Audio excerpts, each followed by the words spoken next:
we're all familiar with this new Safety Act that's taking place beginning January 1. Basically, people who do questionable crimes will not be jailed right away. Are we interpreting that right?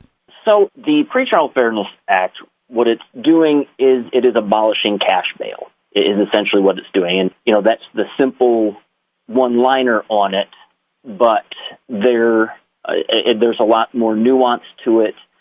And, at this point, because we haven't obviously implemented it yet, although there are steps being taken right now to ramp up to it, we're all going to have to see how that works in practice here. Other states have done this before us, and our law doesn't necessarily mirror those, but a lot of parts do. And we also have the federal system is kind of a template for this as well. But I guess the simple answer is we're getting rid of cash bail. There are still offenses that are detainable.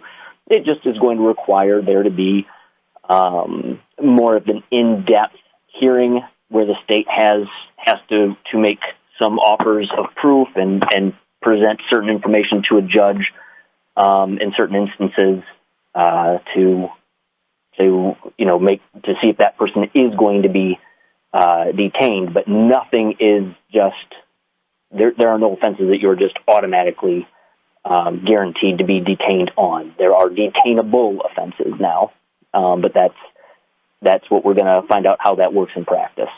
So a lot of people are freaking out that the crime rate will actually increase now when this goes into effect. Do you think everybody's overreacting?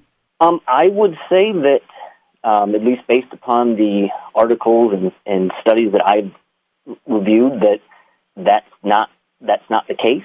Now, look, I certainly don't profess to have read all of it, but I don't know where the idea that crime rates are going to increase when people are released. Many people who, they post bond now, people are charged with offenses, they're out. What this is doing is saying that if you are poor or even if you are of some means, but you can't post a high bond, you have pretrial conditions that you must still follow, and then you are out of custody. We jailing people, just in the United States, we have a jailing problem where we just incarcerate tons of people, and we still have crime. So certainly just jailing people when they are simply charged with an offense, presumed innocent, charged with an offense, and are sitting in custody, that we can't jail our way out of criminal behavior. That's never worked. It's never going to work. So, this isn't done just on a whim, saying, well, hey, let's just let everybody out. We're talking about a lot of offenses that people sit in custody on, where I think most people would say, yeah, that's okay if they're out of custody. Many misdemeanors, low-level felonies. Why have someone sitting in custody if they have been caught using a drug? What is it? Why are we going to use time, money, resources, and just keep that person stuck in custody? Does that really make a whole lot of sense for people?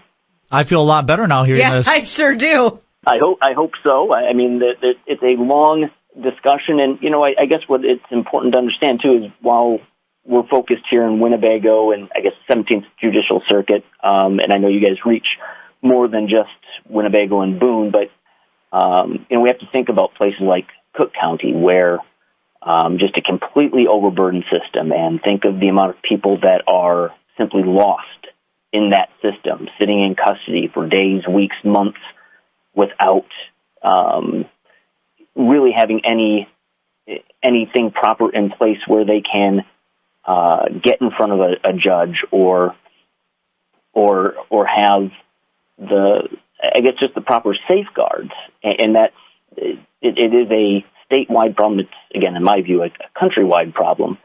That we have to be much more concerned and cognizant about what we're doing with our incarcerated population. Again, pretrial is what we're talking about here. People who should, and I think many of us know people who have found their way into the criminal system, and not everyone obviously committed the crime, and that's why it's important to have that presumption of innocence, and why it's important that we figure, hey, if people are able to comply with the rules, continue to work, continue to provide for their family, instead of get arrested on Friday night. Oh, you got to work Saturday. Boss doesn't care. See you later. Now we have somebody who's been in jail. Maybe they get out on Monday or Tuesday.